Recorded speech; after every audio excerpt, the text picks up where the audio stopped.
We are in a once a decade year right now where prices almost Australia-wide have gone absolutely nuts. Now, we wanted to address the question which so many people have right now is it too late to buy property in Australia? Have I missed the boat? There is so much miscommunication in the media right now and so much FOMO. In this video, we want to address head on what's going on, where the opportunities are, which markets we think are ridiculously overinflated, and which markets there's great potential for you to still buy.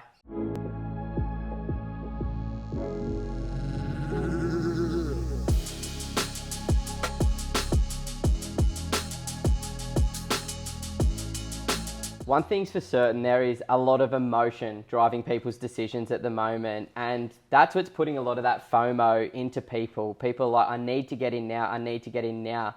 But it's really important to recognize that the last 12 months is extremely rare. We went back into the data and looked at the 50-year averages. When you look at that in all of these big capital cities, it's very rare for these markets to have a 20% growth year. You know, if you were to look at Sydney, it's only had a higher than a 20% growth year 7 times out of the last 50 years. Down in Melbourne, they've only had 5 growth years over 20% over the last 50 years. Brisbane's only had 8 and Perth has only had 5. So this is an outlier, is what we want to recognize, and you shouldn't be making your long-term decisions based on that short-term data. Yeah, man, like I wish I had had that advice on the weekend. Like I was getting a bit of this FOMO, you know what I mean? Like I was at an auction, I wasn't expecting to register to bid, I just wanted to have a look. Registration was there, I registered, I even threw a bid in, and I'm like, do I even really want this joint, or seriously, do I want to be a part of the market? Like, we're emotional beings, right? You get caught up in the thick of things and you just sometimes make decisions based on that. But I like to peel back the onion and try and get a little bit more context as well. Without a doubt, man. And something you said off camera, which I thought was epic, is Australia is just not one market. Now, this media hype at the moment where it's like property prices are blowing up, you're never going to be able to get in. It sounds like, honestly, like a Harvey Norman ad where they're rushing a sale, or the rug guys that are been shutting down for the last 25 years. That's their business model. But it's like Australia isn't one market. Sydney and Melbourne have done really, really well over the last 10 years. Yeah. Other parts of regional New South Wales and Victoria and parts of the sunny coast and Gold Coast have already, done really well over the same time. But there are so many other markets once you start peeling it back that have yet to perform. And you've got to look at how Sydney and Melbourne impact the averages as well, because they're such big markets. 5 million people living in Sydney, 5 million people living in Melbourne right now.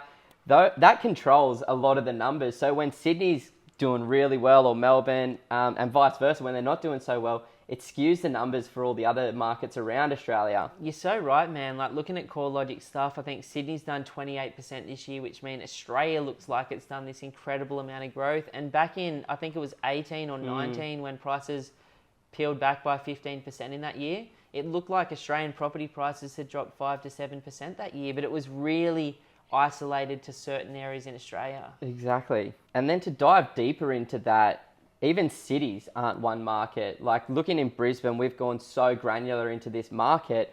There's markets within this market. We've seen some suburbs really close to the city over the last 5 years, almost double in value. Yeah. But then we've seen other areas on the outskirts of town, 25 Ks from the city, that have done next to nothing. It's crazy, bro. We're talking to Mike, one of our clients from Melbourne, absolute ledge, really fun dude. And we bought him a place in a suburb called Kedron, which is about 7 Ks north of Brisbane City. Now, we picked up this joint for Mike for about 800K, unrenovated, 3-bedroom home on 600 square meters. His neighbor has just cleaned up his joint. Did you say he put in a pool as well? Or? Yeah. It's like a semi-renovated 3-bed, 2-bath with a nice pool. It's a nice house. It's a nice house. A nice home. Next door on a 600 square meter block, he just sold it for 1.8 mil. At auction. Now, I'm not joking. A year and a half ago, that same place would have sold for 1.1, maybe 1, absolutely max. Now, if you were to go, this is Brisbane, and hear that story, you would feel like you've completely missed the boat.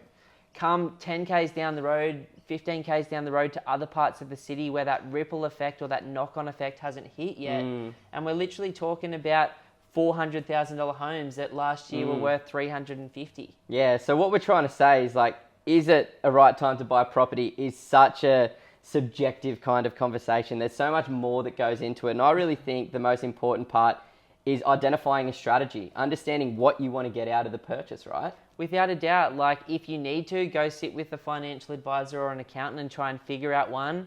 Alternatively, you know, listen to heaps of different ideas from all sorts of different people and read a few books and find what works for you and your risk profile. But for me personally, like the strategy is absolutely long term. And Tim Lawless from CoreLogic said it best.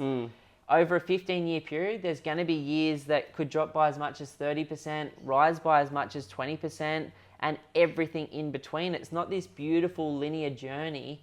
For some people that bought at the very, very, very top in 2007 or 8 in Sydney after an incredible 100% run after the Olympic Games, thought they were paying too much for a 500k home in Western Sydney. Now that home 10 years on is worth $1.5 million. Like it's all relative. It's like if you're like us and you like to follow the data and you like to buy at the bottom, ride a wave, and then safely exit the market at a top or hold the long term, cool.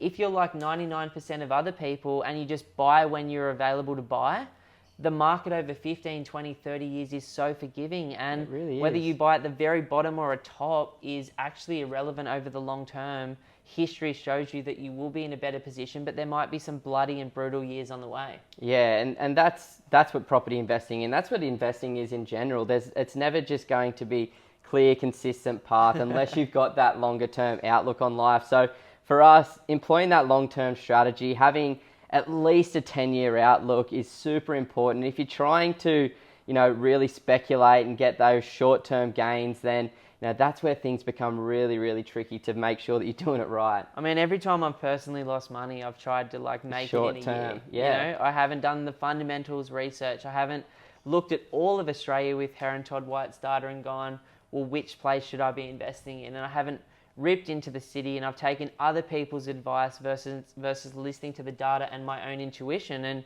in many cases, I've like cost myself money or lost money, and it's scary and it sucks. But now that I have this longer term plan of, okay, in 30 years time, I'll be better off than I am today and I'll be able to help my kids out. Like the pressure's off, and I just try and make the best decisions I can in the moment using data and better decision making. Yeah, like now we do the research. We base those decisions based off the research that we have at any given time. And, you know, right now, personally, we don't love the look of Sydney and Melbourne right now because of how expensive they are. But we love the look of, say, a Brisbane, an Adelaide, a Perth, a Canberra even, you know, because of that performance over the last 10 years and what a lot of pretty esteemed property analysts are sort of predicting over the next 10. You know, so to wrap it up and to answer today's question, is it a good time to buy property? Like, Absolutely. absolutely. In some parts of Australia, it looks incredible. In other parts, might not be buying it right now, but that doesn't mean long-term, all of these areas have incredible potential for growth over the next 15 to 30 years. And we're super excited. Can't wait. You know, right now, I'm not personally planning on buying something only because I've just bought a whole heap of stuff. But give me 6 to 12 months or a couple of years worth of savings and I'll probably be back out there. Or like a fun auction, you know, like this weekend didn't work out well. Maybe you rock up to one in between Christmas and New Year's and then whatever happens, happens. Got a bit of time to think. Everything, the dust settles at the end of the year. Exactly, bro. Something fun to do. Let's go have a look, babe. Yeah, exactly. I'll come along with you. Sweaty. So sweaty.